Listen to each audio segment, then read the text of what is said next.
নমস্কার সকলকে। আজকে 5ই জুন, আজকে বিশ্ব পরিবেশ দিবস। আমাদের ভারতীয় জনতা পার্টির উদ্যোগে, পূর্বস্থলী দক্ষিণ 4 নম্বর মণ্ডলের উদ্যোগে আমাদের দলের থেকে নির্দেশ আছে যে আজকে আমাদের প্রত্যেককে আমাদের বৃক্ষরোপণ করতে হবে।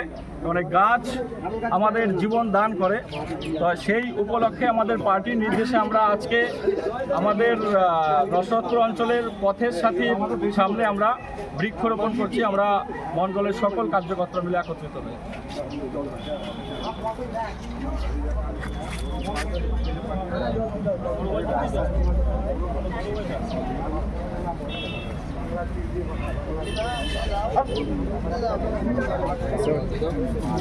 জল নিয়ে আসো। মাঠ লাগতে বেশি